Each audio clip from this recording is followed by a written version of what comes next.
조금은 쌀쌀했던 2월이 거의 다 끝나가고 곧 3월이 다가옵니다. 여러분들은 3월을 떠올리면 가장 생각나는 것이 있으신가요? 네, 맞습니다.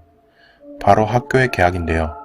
새로운 사람들과의 만남, 그리고 대학을 가시는 분들은 캠퍼스 로망을 꿈꾸며 살던 지역을 떠나 대학교가 있는 곳으로 이사를 하시는 분들도 계실 테고, 오리엔테이션, 과팅, MT 등 사람들과 많이 어울려 다니는 시기도 있기에 그만큼 설레고 신날 수밖에 없을 테지요.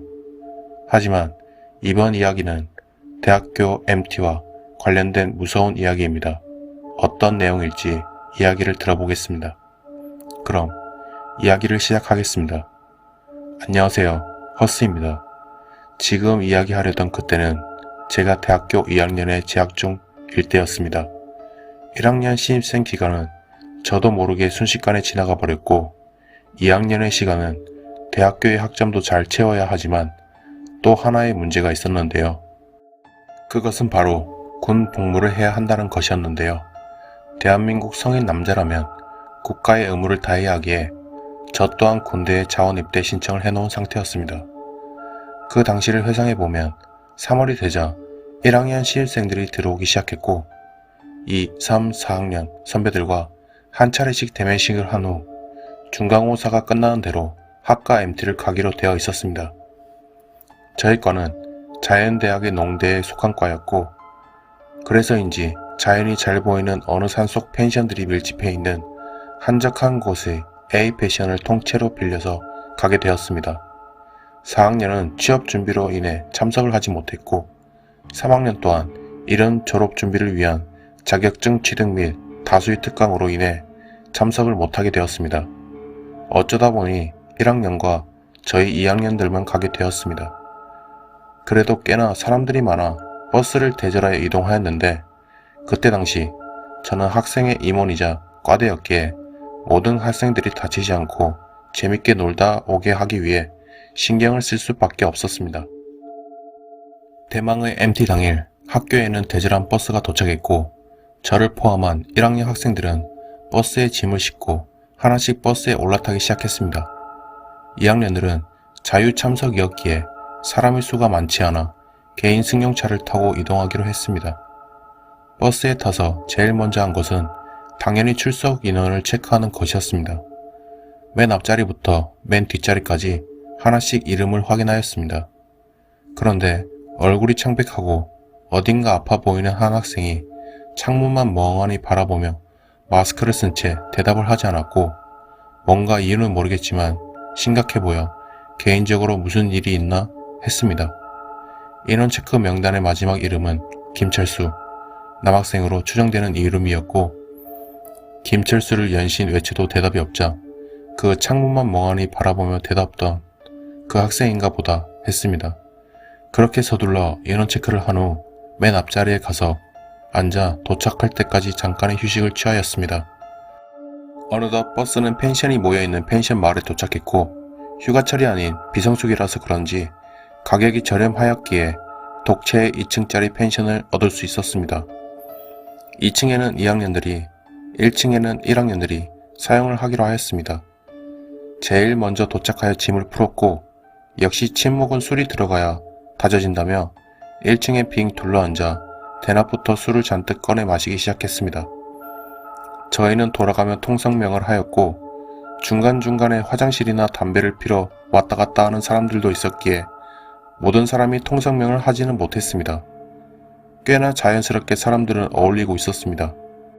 비록 친구들과 온 여행은 아니었지만 군대를 가기 전에 이런 펜션에 와서 산바람을 쐬니 이것도 나름 좋았습니다. 그렇게 술게임을 하고 냇가가 있는 곳에서 물놀이를 하기도 하다 보니 밤이 되었습니다. 일찍 잠에 드는 사람들은 잠자리에 들었고, 술을 마시는 사람들은 계속해서 술을 마셨습니다. 산이어서 그런지 낮과 밤의 온도차가 심하고 자욱한 안개가 끼기 시작했습니다. 안개가 펜션을 잡아먹은 듯 앞이 잘 안 보였습니다. 혹시나 학생들이 펜션을 못 찾아오거나 문제가 생겼을 수도 있어서 저는 손전등을 하나 들고 펜션 주변, 그리고 아까 전에 사람들이 놀았던 냇가 주변을 한 바퀴 순찰을 둘러보기로 했습니다. 냇가로 가자 한 남학생이 심각한 일이 있는 것처럼 바닥에 주저앉아 고개를 다리에 박고 웅크리고 있었습니다. 그래서 저는 무슨 일이냐며 물어보기 위해 그 학생이 있는 곳으로 가게 되었습니다. 가까이 다가가자 그 학생이 다름 아닌 버스에서 출석 체크를 할 때 사연이 있어 보였던 사람이었다는 것을 알게 되었습니다. 나 2학년 과대인데 혹시 무슨 일 있어? 그 질문에 머리를 숙이고 있던 학생은 고개를 들며 저를 쳐다보았고 말을 했습니다.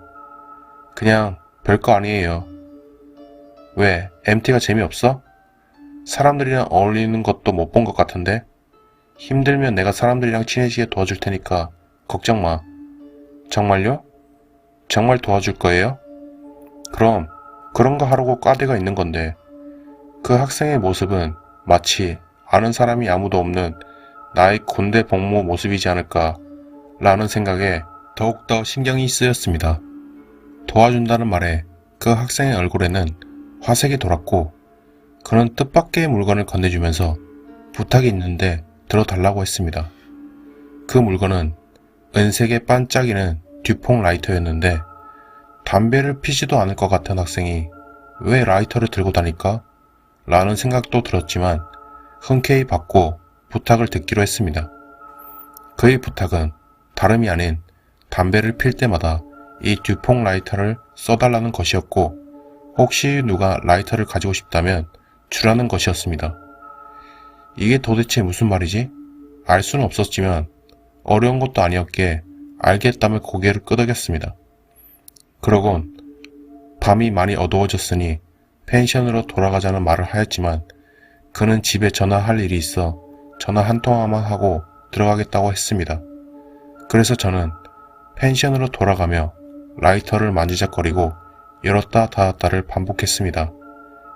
팅, 팅, 팅. 쇠가 부딪히는 듯한 소리인데 맑고 경쾌하게 느껴졌습니다. 이래서 듀퐁 라이터를 쓰나? 라는 생각을 하며 펜션에 도착했습니다. 그런데 그 학생은 한참을 기다려도 펜션으로 오질 않았고 다시 그 장소로 갔을 때는 보이질 않았습니다. 그래서 북과대에게 김철수라는 학생이 내과 있었는데 보이질 않네?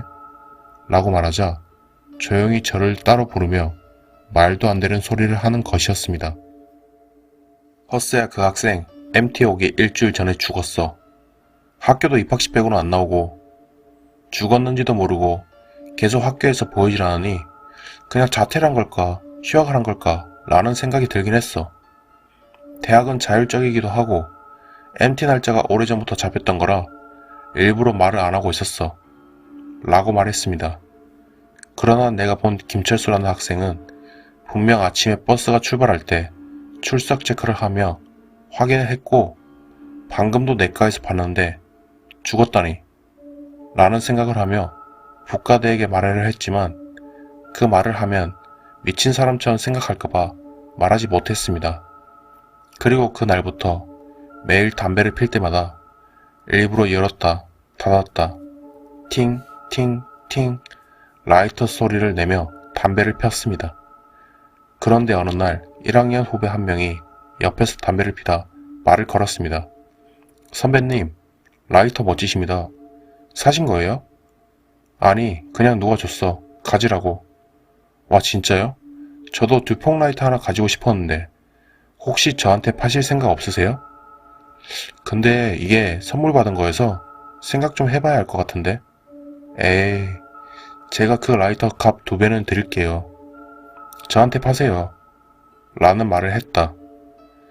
새 것도 아니고 정품도 아닌 것 같은 라이터를, 거기다 누가 썼는지도 모르는 라이터를 후배는 30만원이나 되는 거금을 주며 팔라고 계속해서 졸랐고, 그때 저는 내과에서 한 철수의 말이 생각났습니다.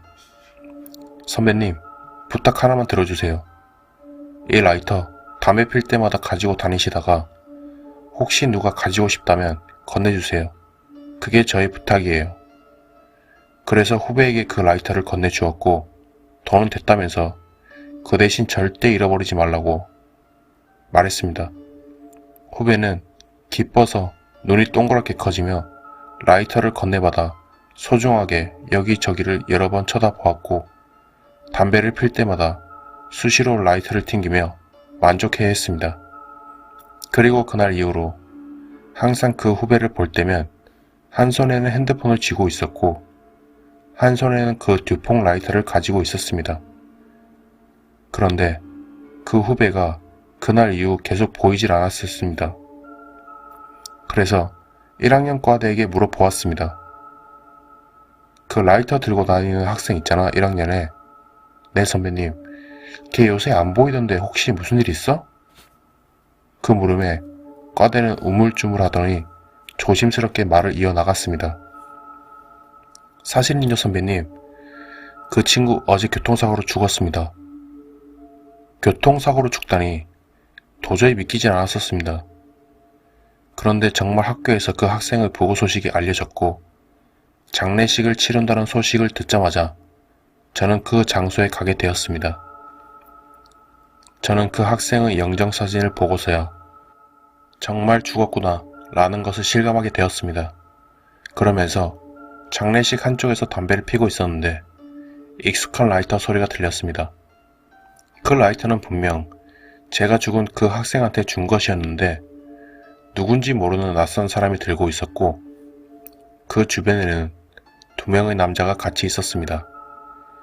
그리고 그 죽은 학생의 이름을 말하며 3명이서 대화를 나누었습니다. 그 새끼 죽을 줄 알았어. 그렇게 설치고 다니더니. 하긴 나쁜 짓을 그렇게 많이 하고 다녔는데 죽어도 할 말이 없지. 아참, 걔가 괴롭히던 애도 같은 학교에 같은 과라고 했나? 그 불쌍한 애 이름이 김철수였지? 맞아, 김철수. 너 기억 안 나냐? 걔 유명했잖아, 빵 셔틀로. 고등학교 때까지 애들이 셔틀로 참 잘 부려먹었는데. 아, 맞네. 담배도 안 피는 게 이상한 라이터나 들고 다니면서 내놓으라고 하면 이건 절대 안 된다면서 끝까지 버텼던 게 생각나네. 맞아. 이거랑 비슷하게 생겼던 것 같은데? 맞아. 비슷한 게 아니라 거의 똑같은 것 같은데? 근데 너 이 라이터 어디서 났냐? 아, 이거? 몰라? 장례식장 주변에 떨어져 있던데? 졸라 멋있게 생기지 않았냐? 그렇네. 줘봐. 나도 한번 써보게. 하며 잡담을 하던 그들은 갑자기 라이터 하나로 아웅다웅하며 싸우기 시작했습니다. 그게 제가 라이터를 본 마지막 장면이었습니다. 그리고 한 달이 지났을 때 꿈에 철수가 다시 나타났고 이번엔 우울하거나 걱정이 있는 얼굴이 아닌 정말 행복한 웃음을 지어 보이고 있었습니다. 그는 여러 번 고개를 끄덕이면서 고맙다는 말을 전했습니다. 그러면서 이제는 정말 이 생의 원한을 다 풀고 간다며 고맙다라는 말을 전하면서 그의 모습은 연기처럼 사라져 버렸습니다. 그리고 저는 군대에 들어가게 되었습니다. 군대에서 혼자 생각해보니 그 라이터가 철수와 내가 건네주었던 죽은 학생과 장례식장에서 본 3명에게 무슨 연관이 되어 있는 물건이었을까? 라는 생각이 들었습니다. 아직도 담배를 필 때마다 그 생각이 자주 떠오르곤 합니다. 여러분들도 분명 살면서 특별하게 생각이 났던 물건이 있을 겁니다. 추억이 담겨 있다고도 하죠. 하지만 안 좋은 기억들 또한 물건에 깃들게 되는 것인가? 하는 생각이 드는 내용이네요. 그럼 이야기를 마치겠습니다. 지금까지 끝까지 이야기를 들어주신 시청자분들께 감사드리며 다음에는 또 새로운 내용을 들고 오도록 하겠습니다. 그럼 아디오스.